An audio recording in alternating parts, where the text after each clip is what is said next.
오늘은 요압의 믿음, 의협심도 지나치면 위험해진다, 이런 제목으로 말씀드리도록 하겠습니다. 성경 말씀은 열왕기상 2장 32절 말씀이 되겠습니다. 여호와께서 요압의 피를 그의 머리로 돌려보내시는 것은 그가 자기보다 의롭고 선한 두 사람을 쳤음이니 곧 이스라엘 군사령관 넬의 아들 아브넬과 유다 군사령관 예델의 아들 아마샤를 칼로 죽였음이라. 아멘. 요압은요, 그 다윗의 외조카였습니다. 그리고 이 요압은 군벌 집안으로 보입니다. 왜냐하면 요압은 삼형제였었는데요. 그 동생 아사헬 그리고 아비새가 다 아주 유명한 군인이었기 때문입니다. 그 아사헬은 아주 발이 노루처럼 빠르다. 그래서 성경에 나오는 사람 가운데 가장 빨랐던 사람이 아사헬 같았고요. 또 그 아비새는 장군이었습니다. 총사령관을 지내는 그런 군인이었기 때문에 이 삼형제 모두가 다 참 유명하고 뛰어난 군인, 그래서 군벌 집안으로 보입니다. 요압은 다윗의 최측근으로서 요압이 없었다고 하면 다윗도 없었다고 할 정도로 그렇게 다윗을 도와서 이스라엘을 세우고 통일 왕국을 이루고 그리고 부흥시켜 나가는 혁혁한 공을 세웠습니다. 여러분, 그 예루살렘은 원래 여부스라고 하는 곳이었는데요. 그것을 이스라엘이 점령해서 수도로 삼았던 겁니다. 그런데 그 점령했던 사람이 바로 요압 장군이었습니다. 그리고 사울과의 전쟁에서 이제 바로 다윗 집안이 이기게 되는데 마지막 그 사울과의 전쟁이 그 잔당의 이스보셋과의 전쟁이었는데 기브온에서 있었죠. 근데 그때도 요압 장군이 승리를 해가지고 그 이후로 이제 통일이 이루어지는 통일의 전초 기지를 마련한 것이 바로 요압이다, 그렇게 말씀할 수 있겠습니다. 또 요압은요, 압살롬의 반란을 제압했습니다. 그리고 압살롬에 이어서 세바도 반란을 일으켰는데 그 세바의 반란도 진압을 시키는, 그래서 다윗을 지켜주고 또 다윗을 부흥케 하는 그런 장군이었습니다. 그래서 요압 장군이 아주 요압의 다윗의 오른팔처럼 큰 역할을 해서 다윗이 이스라엘을 세워나가는데 아주 큰 도움이 됐습니다만은, 또 한편으로는 다윗의 속을 너무 썩이는 다윗의 장애물 역할도 했습니다. 예를 들어 가지고 이제 사울 왕이 죽은 후에 그 아들 이스보셋이 북쪽 이스라엘을 다스렸습니다. 그때의 그 북권 총사령관이 누구냐면은 아브넬 장군이었습니다. 근데 아브넬 장군이요, 아브넬에게 그 이스보셋 왕에게 못할 짓을 했습니다. 그 못할 짓은 뭐냐면은 바로 그 이스보셋에게 후궁이 있었는데요. 그 후궁 리브가라고 하는 여인과 동침을 한 겁니다. 그래서 이거 어떻게 왕이 용서할 수가 있겠어요? 그래서 아브넬에게 이스보셋 왕이 아주 호되게 꾸짖었는데 그것이 이제 아브넬이 이제 남쪽 다윗에게 전향하는 결정적인 계기가 되었습니다.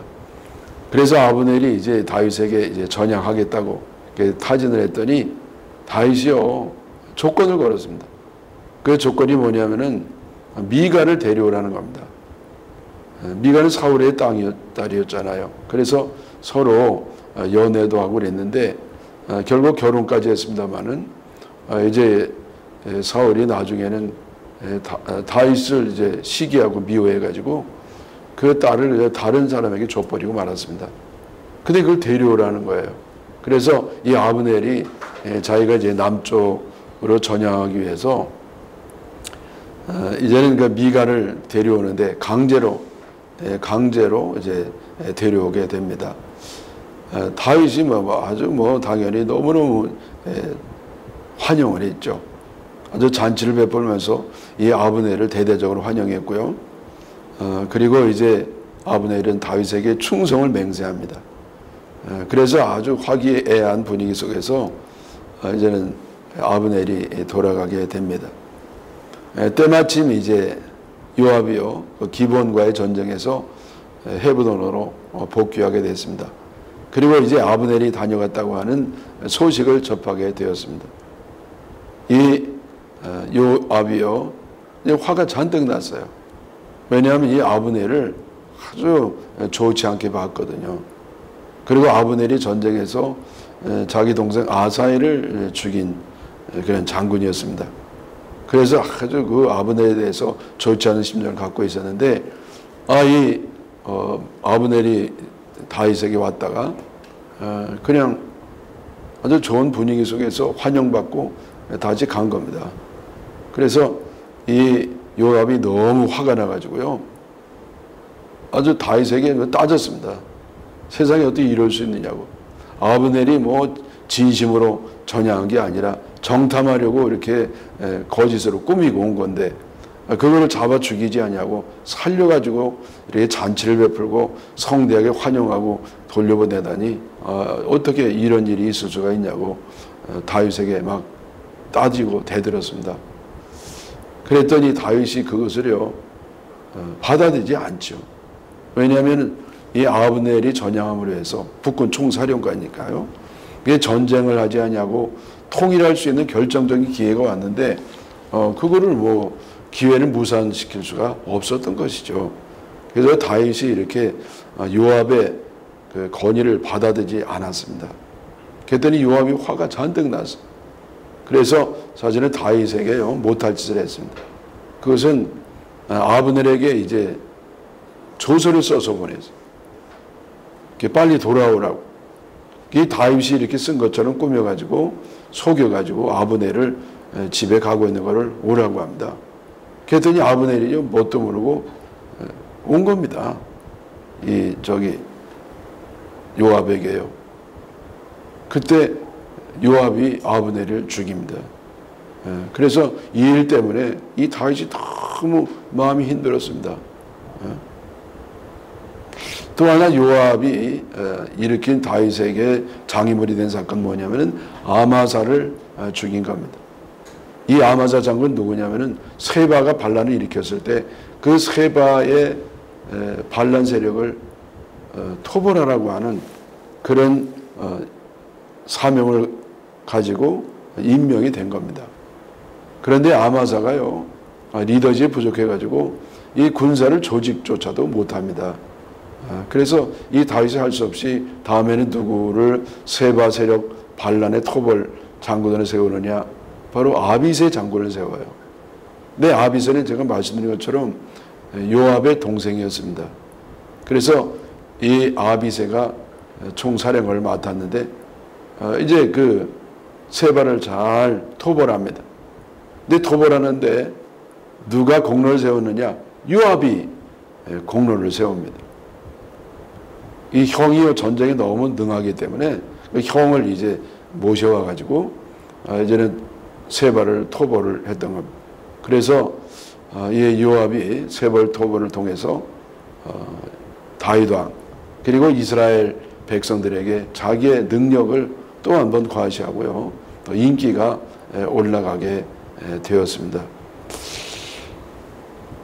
여러분 이처럼 이 요압은요 이 다윗을 도왔던 아주 훌륭한 혁혁한 군인이었습니다마는 이렇게 장군들 둘을 죽이고 저 북군총 사령관 아브넬을 죽여가지고요 이 통일이 물건법처럼 될 뻔할 아주 위험한 순간이 왔고요.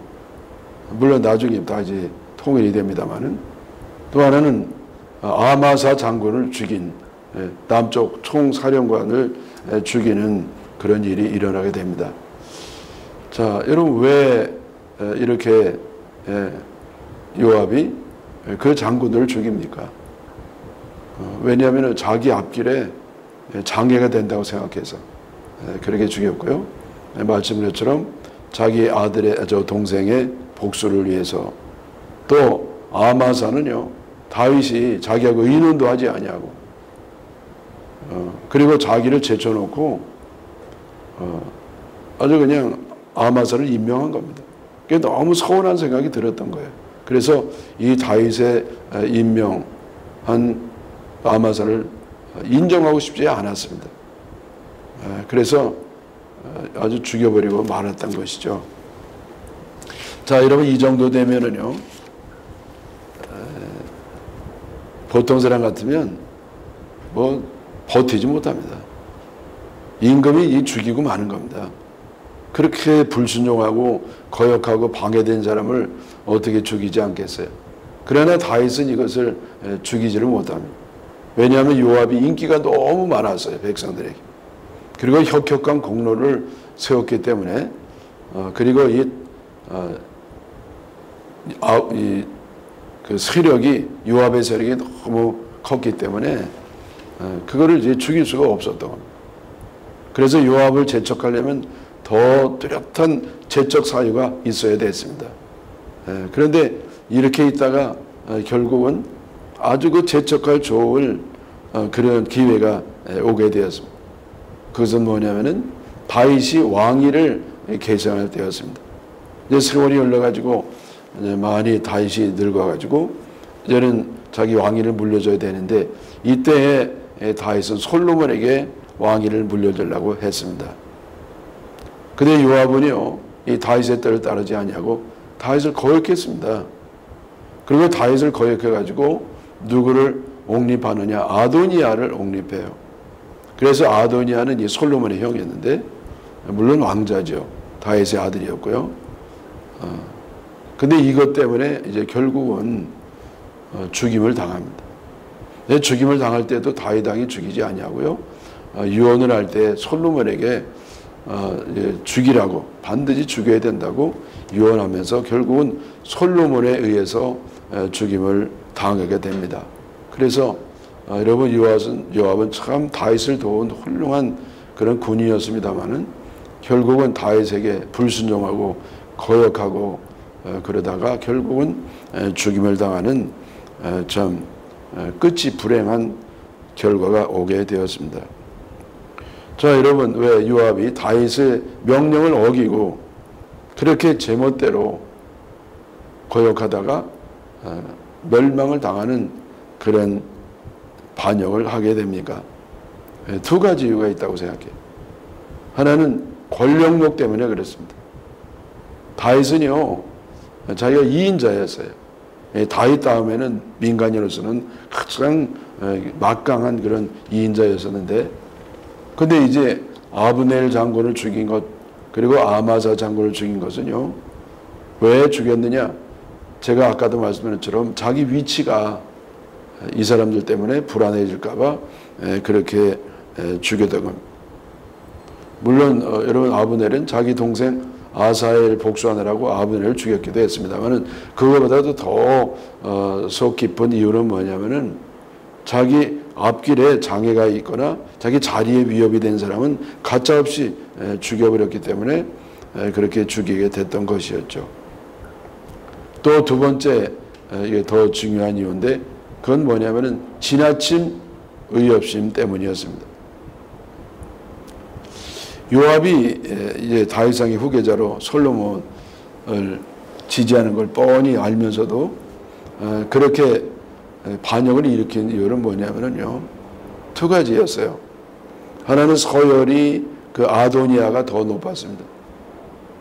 여러분, 다윗 왕이 뭐 후궁도 많고 그래가지고 또 많이 저 왕비들도 있고 그래서 여러 명이 있었습니다. 근데 그 중에 첫 번째 서열이 누구냐, 장남이 누구냐면 암논이었어요. 근데 암논은 죽임을 당합니다. 압살롬의 동생을 건드려가지고요, 여동생을. 그래가지고 압살롬이요, 그 형을 죽여버린 겁니다. 압살롬은 서열이 몇이냐? 3위예요. 그 세 번째 아들이었거든요. 그러면 아도니아는 몇이냐? 4입니다. 네 번째 아들이었어요. 솔로몬은 몇이냐?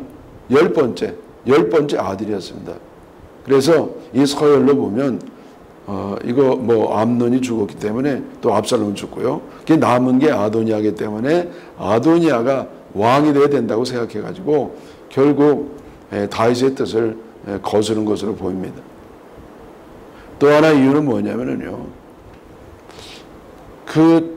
요압이 솔로몬을 지지할 수가 없었습니다. 왜냐하면 솔로몬은요, 다윗이 불륜을 저질러 가지고 데려온 여인 바세바의 아들이었거든요. 그래서 이 요압은요, 도저히 그거를 용납할 수가 없는 겁니다. 더군다나 이 정실 부인이 없느냐? 있었습니다. 뭐 여러 명의 정실 부인이 있고요. 또 왕자들도 많이 있었거든요. 근데 이렇게 아주 정상적이고 모든 면에 뭐 괜찮은 그런 왕자들도 있고, 그런데 왜 하필이면 그 불륜에서 데려온 이 바세바, 남의 여인이었던 사람을 데려와 가지고요, 근본도 없고 뭐 이런 여인의 아들을 왕으로 세운다는 것이 도무지 납득이 되지를 않았습니다. 특별히 요압은 우리아를 죽이는 그런 심부름을 하지 않습니까? 우리아는요, 아주 충성스러운 군인이었어요.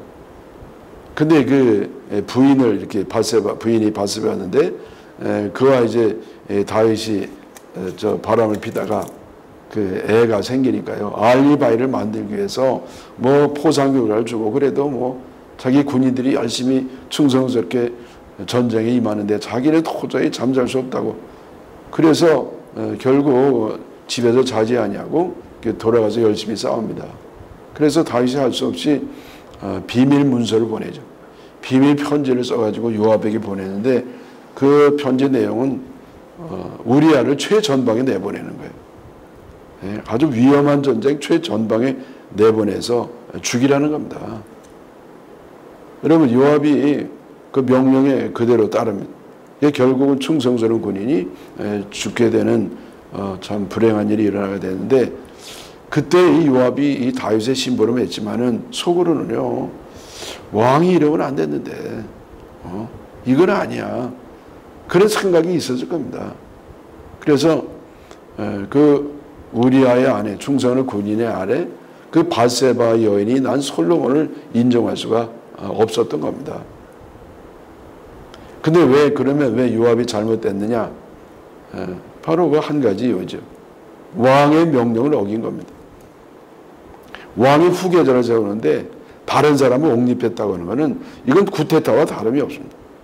그 영모죄를 졌기 때문에 이거는 뭐 용서할 수가 없는 것이죠.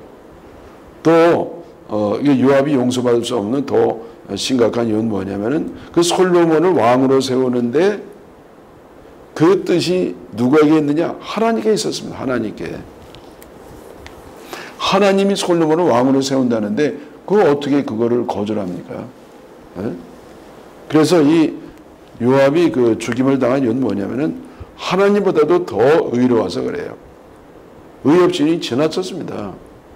하나님도 지금 솔로몬을 무조건 이렇게 그 바세바를 무조건 이렇게 감싸 안고 인정한 건 아니었습니다. 처음에 다윗이 바세바의 관계에서 난 아들이 있었는데요, 7일 만에 죽잖아요. 그때 다윗이 하나님 앞에 금식하면서 큰절히 살려달라고 기도했습니다. 그러나 하나님은 결국 그걸 죽였어요. 왜? 하나님이요, 그 다윗의 잘못에 대해서 징계를 한 겁니다. 그러나 이 솔로몬이 났을 때는요, 이전에 한번 용서를 하셨거든요. 징계를 했습니다. 그래서 완전히 이제는 용서를 하시고 솔로몬에게는 이제 복을 주시는 겁니다. 여러분, 하나님 우리의 어떤 죄에 대해서 한번 용서하시면요, 철저히 완전히 용서하셔가지고 깨끗이 잊어버리고 맙니다. 그래서 솔로몬이 그렇게 세워진 겁니다. 그러면 솔로몬이 그렇게 완벽한 사람이냐? 아니죠. 물론 솔로몬은 이스라엘의 최대 전성기를 이룬 아주 훌륭한 왕이었습니다. 그러나 그에게도 단점이 있어가지고요, 그 여성 편력이 너무 심한 겁니다. 후궁을 1000명이나 둡니다. 여러분, 무슨 10명도 아니고 100명도 아니고 1000명의 후궁을 둡니까? 근데 그것이 또 심각한 문제가 된 건 뭐냐면은 그들이 가져온 종교, 그래서 우상 숭배하다가 결국은 나라가 두 쪽이 나는, 솔로몬 이후로 다윗이 통일왕국을 이뤘는데요, 그 나라가 두 쪽이 나는 참 불행한 일이 일어나게 되는 겁니다. 그래서 이 솔로몬이 대단히 위대한 왕이었지만은 그렇게 솔로몬 때문에 나라가 두 쪽이 나는 그런 일도 있어서 온전하지를 못합니다.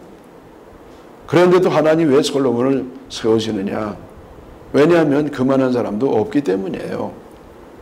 여러분, 하나님이요 마음에 꼭 드는 사람을 세우는 건 아니에요. 왜냐하면 마음에 꼭 드는 사람이 없습니다. 하나님 보실 때 누가 이렇게 마음에 들겠어요? 그리고 차이가 있어도 하나님 보실 때 무슨 차이가 별로 나겠습니까? 그래서 하나님 마음에 꼭 드는 사람이 아니라 좀 마음에 덜 들어도 그냥 할 만하면 세우는 겁니다. 여러분, 우리가 선거 때도요, 선거할 때 우리가 오해하는 게 있습니다. 우리가 뽑는데 마음에 드는 사람 뽑느냐, 안 드는 사람 뽑느냐 하는데 아닙니다. 마음에 드는 사람이냐 아니냐가 아니라 마음에 덜 드는 사람이냐, 아예 마음에 전혀 안 드느냐, 둘 중에 하나를 뽑는 겁니다. 왜냐하면 마음에 드는 완벽한 사람은 없어요. 어쩌다가 뭐 기적적으로 있을지 몰라도 그런 사람 없는 겁니다. 그래서 마음에 덜 들어도 그를 뽑는 것이죠. 여러분, 교회에서도요, 어떤 문제가 생기면 너무 의협심이 지나쳐가지고 교회 문제가 생깁니다.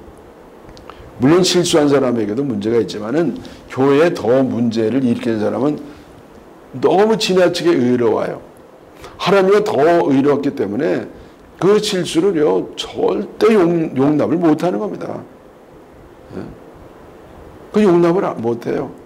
용서하고 화해해야 되는데 절대 안 합니다. 절대 안 해요.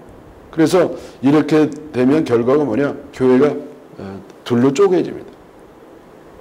그래서 하나는 정의파고 하나는 은혜파입니다. 근데 여러분, 정의파도 좋은 겁니다. 왜? 하나님은 정의 하나님이기 때문에 정의도 지켜야 됩니다. 은혜파는요, 좋죠. 더 좋죠. 왜냐하면 사랑으로 하니까, 하나님의 마음으로 하니까 더 잘하는 겁니다. 그래서 여러분, 정의파, 은혜파는요, 하나는 좋고 하나는 더 좋으니까 다 좋잖아요. 그러면 다 하나 되어서 나가면 됩니다. 근데 아주 뭐 머리가 터지게 싸웁니다. 다 교회를 위해서 하는 건데 왜 이렇게 싸웁니까? 그래서 여러분, 정의파는요 너무 의롭고요, 그래서 문제가 돼요.